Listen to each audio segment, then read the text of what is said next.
El día de hoy conocerán los procesos que permitieron a los cazadores-recolectores combinar la caza con la domesticación de plantas, lo cual fue uno de los factores que permitió a la humanidad dejar de ser nómada para volverse sedentaria.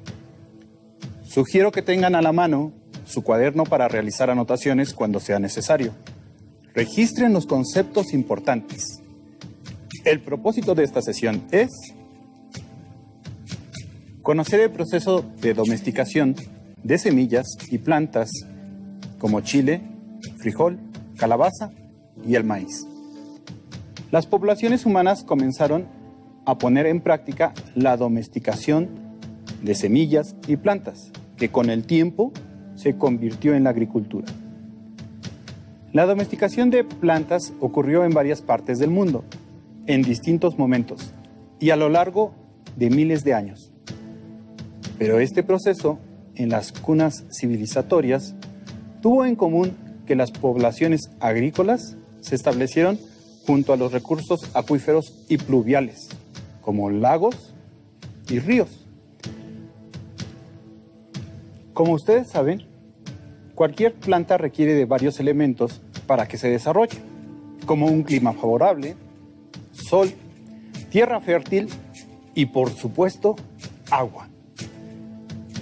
Quizá esta es una de las razones por las que las culturas de Mesopotamia, Egipto, China, India y Mesoamérica se establecieron cerca de ríos o zonas lacustres, en donde encontraron elementos propicios para el desarrollo de la domesticación y la técnica de la agricultura. Repasemos un poco sobre lo que se cultivó en estas regiones al inicio de las sociedades agrícolas del mundo antiguo. En Mesopotamia, Egipto e India, el trigo y la cebada. En China, arroz, mijo y trigo. En Mesoamérica, chile, frijol, calabaza y maíz. Ahora veamos algunas plantas que fueron originalmente cultivadas y luego domesticadas. El chile, de acuerdo a Emile McClung de Tapia y Judith Zurita Noriega, las formas cultivadas del chile mesoamericano, Capsicum annum, se derivan de variedades silvestres distribuidas en el centro de México. Los restos arqueobotánicos corresponden a la fase El Riego, 7000 al 5000 a.C.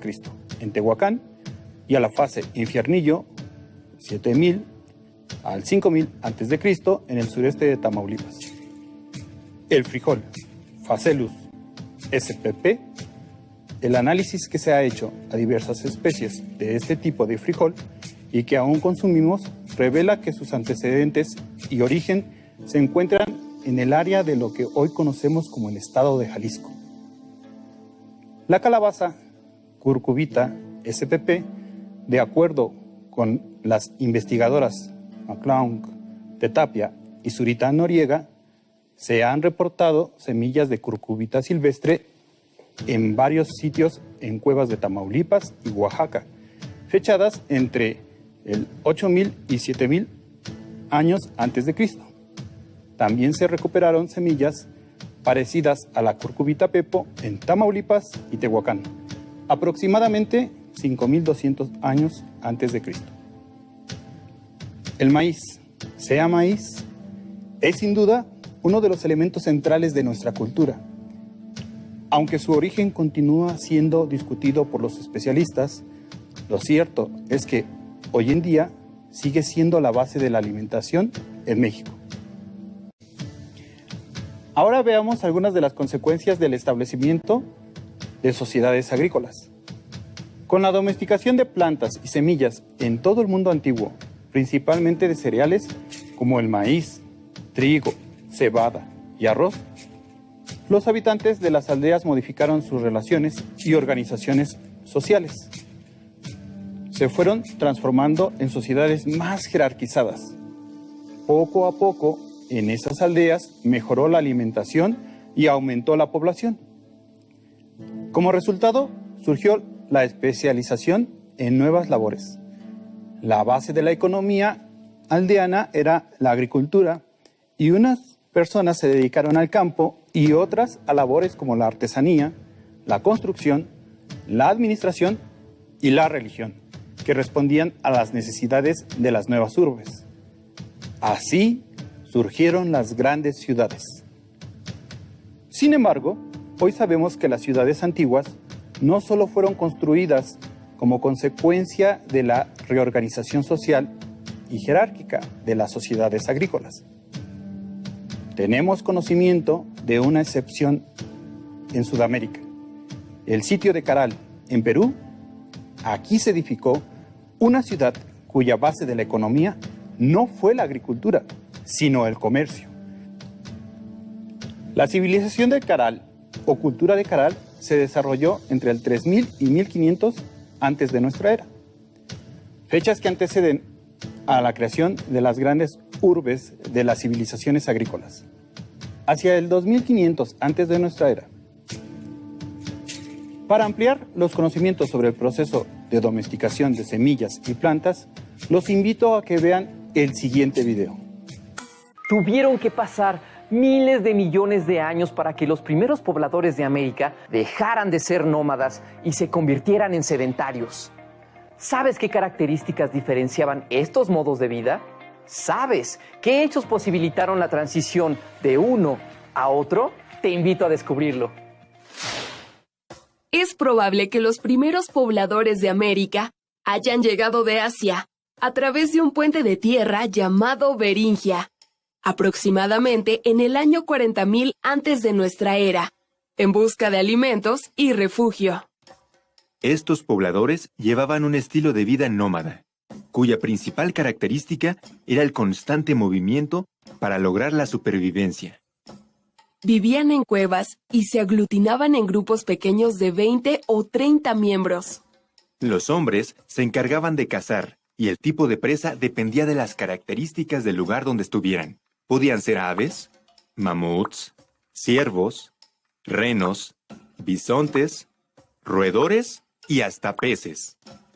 La extinción de los grandes mamíferos como el mamut, a causa de la caza y el cambio climático, derivó en la cacería de animales medianos y pequeños. En cambio, las mujeres recolectaban hierbas, frutos silvestres, hojas y raíces. En ese tiempo, los pobladores vestían con pieles de animales. También dibujaron en cuevas algunas escenas que posiblemente representaban hechos de su vida. Ahora las conocemos como pinturas rupestres. También comenzaron la práctica de la cestería y usaron herramientas como picos, cuchillos, puntas de lanza, raspadores, lanzadardos y machacadores, elaborados en su mayoría de madera, piedra y huesos de animales. Los grupos de cazadores-recolectores iniciaron el desarrollo de cultivos de aguacate, chile, calabaza y amaranto. Ese fue el inicio de la agricultura. El tránsito de nómadas a sedentarios fue posible gracias a la consolidación del proceso del cultivo del maíz, principalmente. La consolidación de la agricultura consistió en la observación de los ciclos de crecimiento de las plantas, seguida de la selección de los mejores granos para el cultivo, la intervención en los ciclos de reproducción y su cosecha para el consumo. De manera paralela, se llevó a cabo la domesticación de animales como el perro y el guajolote. Estos logros fueron los que permitieron el cambio de vida nómada al sedentario. No fue un cambio rápido, sino un proceso gradual. A la par, se consolidaron algunos grupos en aldeas y otros continuaron su desplazamiento en busca de alimentos. La característica de los pueblos sedentarios es que se establecieron en aldeas agrícolas, ubicadas en zonas geográficas favorables, tanto en recursos naturales como para la protección de sus comunidades. Basaron su supervivencia en el cultivo del frijol, la calabaza, el chile, el maíz y el amaranto, así como en la crianza de animales complementada con la pesca, la recolección y la caza. Construyeron sus casas con materiales como madera, piedras y barro, para comunidades de hasta 200 personas. Además de pieles, comenzaron a utilizar el algodón en su vestimenta. Las actividades de su vida diaria los obligaron a desarrollar nuevas técnicas como la cerámica y la cestería. También perfeccionaron herramientas de piedra como cuchillos, martillos y molinos. Las mujeres se dedicaron a la molienda de granos, a la elaboración de vasijas y desarrollaron la cestería y el trabajo en telares. Los hombres cultivaban la tierra, criaban los animales, pescaban, cazaban y fabricaban las herramientas para el trabajo. Se considera que las sociedades de este periodo eran igualitarias. La diferencia principal entre los grupos nómadas y los sedentarios es que los primeros se desplazaban para buscar alimento y los segundos permanecieron en un lugar y sobrevivieron gracias a la agricultura y a la domesticación de animales. Te invito a reflexionar sobre la importancia de la vida en comunidad para la subsistencia de los pueblos nómadas y sedentarios. ¿Qué te pareció el video? Interesante, ¿verdad? Desde mediados del siglo XIX se han realizado muchos intentos para explicar el paso de una economía basada en la caza-recolección a una basada en la producción de alimentos. Los diversos modelos para explicar este cambio privilegiaron el papel predominante de alguno de los siguientes elementos: los factores culturales, las características del medio ambiente, los cambios genéticos que ocurren en las plantas. En los años 50 del siglo XX, B.D. Gordon Childe, un arqueólogo australiano, propuso el primer modelo explicativo del origen de la agricultura, que trataba de contestar dónde, cómo y por qué surgió. Llamó a este momento de transformación de las sociedades como la revolución neolítica. Childe creó la teoría del oasis, en la cual explica que un cambio climático al final del Pleistoceno provocó la desertificación de una gran parte del Medio Oriente. Ello provocaría la disminución de cereales y las personas se vieron obligadas a preservar las semillas y cultivarlas en los oasis. Tiempo después, otro investigador de nombre Louis R. Binford expuso una de las primeras explicaciones sobre el cambio demográfico para explicar el origen de la agricultura. De acuerdo con este modelo, fueron los cambios en la población los que condujeron a la producción de alimentos. Otro investigador, de nombre Mark Nathan Cohen, concluye que la agricultura se practicó en virtud de descubrir una necesidad de mayor cantidad de alimentos. Es decir, el crecimiento de la población condujo a la intensificación de técnicas de cultivo. En lo que respecta a lo que ahora es el territorio mexicano, los resultados de investigaciones señalan que el cultivo de plantas y el desarrollo de una economía agrícola se establecieron por primera vez hacia el centro de México, aunque es probable que procesos regionales se desarrollaran desde épocas anteriores. Hagamos un alto y preguntemos, ¿qué es y cómo se da la domesticación de plantas? Reflexionemos. ¿Por qué a lo largo de las últimas sesiones se ha mencionado que los cazadores y recolectores también cultivaban algunas plantas, aunque no fueran agricultores? Según los especialistas como Fermín Díaz Guillén, biólogo y catedrático, el concepto cultivo incluye un conjunto de formas de manejo, ya sea de poblaciones o comunidades vegetales, mientras que la domesticación es un proceso evolutivo que resulta de manipular los genotipos de las plantas y no necesariamente se logra con solo manejar el ambiente. Es decir, la domesticación puede ocurrir a través de formas de manejo no agrícola, no consideradas formas de cultivo.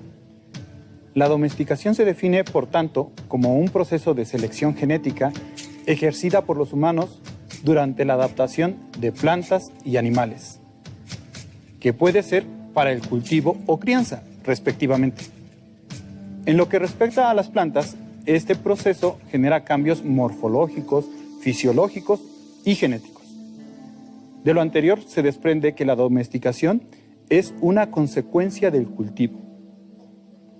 Veamos cómo lo expresa otro biólogo medioambientalista y especialista en la divulgación de la ciencia, el maestro José María Marmaneu Palero.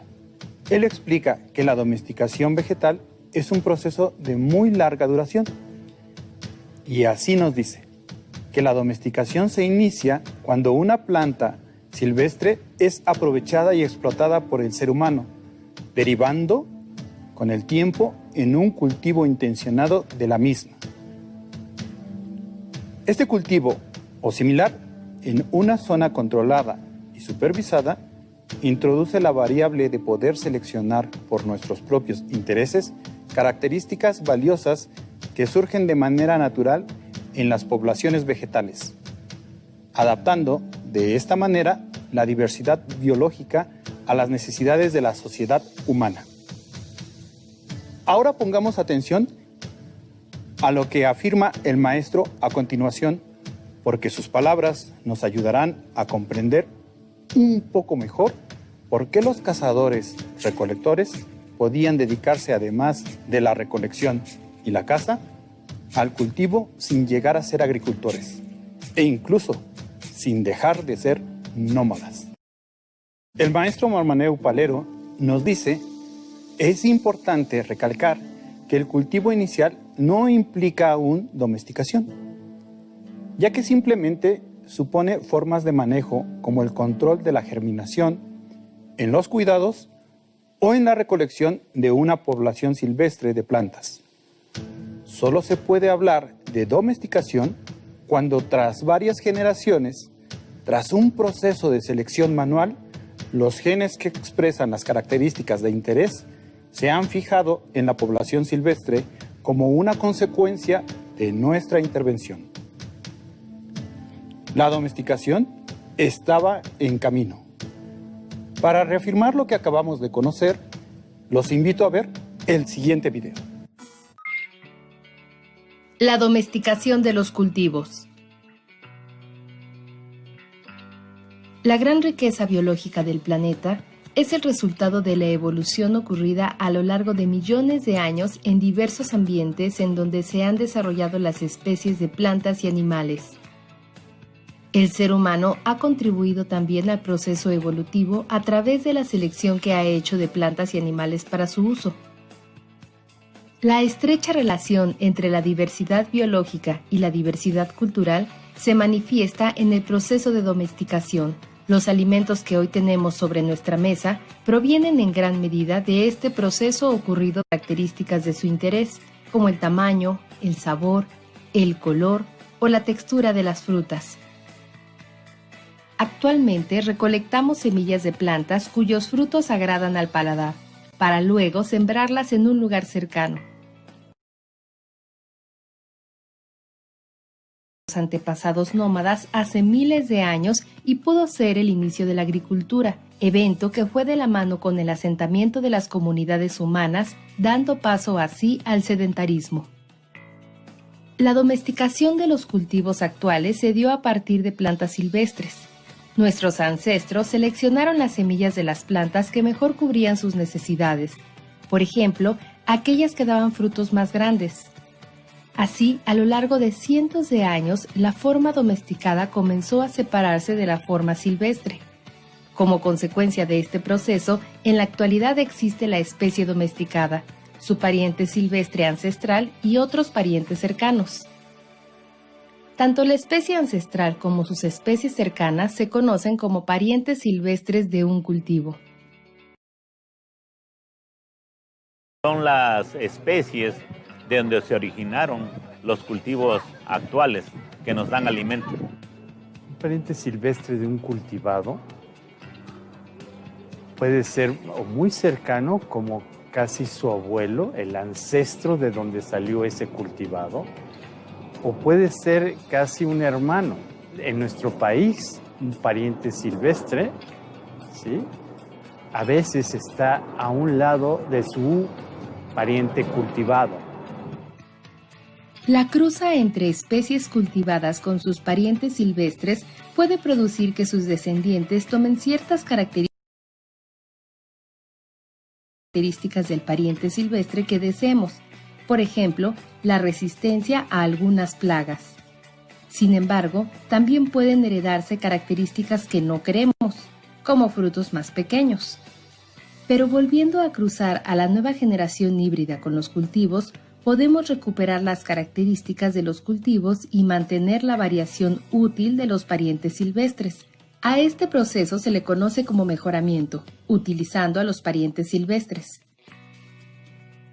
Los parientes silvestres son la moneda de ahorro en el inmenso banco de la biodiversidad. Son plantas muy parecidas a sus contrapartes cultivadas, pero tienen características particulares.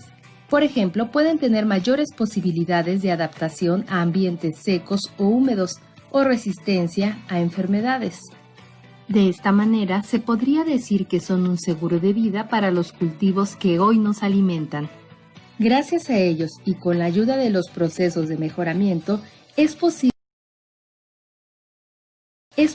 adaptar a nuestros cultivos ante las cambiantes condiciones ambientales, garantizando así la permanencia de los alimentos que tanto disfrutamos.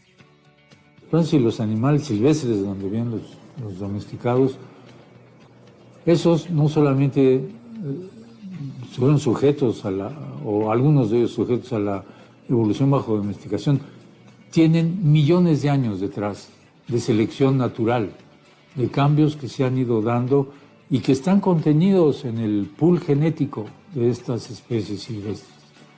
Por eso conocerlas tiene un valor inestimable que ya ha sido probado, no es nada más una teoría que dice, no, bueno, en algún momento estas cosas van a ser útiles. Ya lo han sido, por ejemplo, con la solución del problema del tizón tardío de la papa, que generó millones de muertes, 2 millones de muertos o más, otros tantos millones de emigrados porque no había qué comer en el norte de Europa, en Irlanda, o con la filoxera en la uva, o con docenas de otros ejemplos claros en los cuales las plantas silvestres fueron la fuente de variabilidad genética o de resistencia genética que ayudó a resolver un problema de producción alimentaria.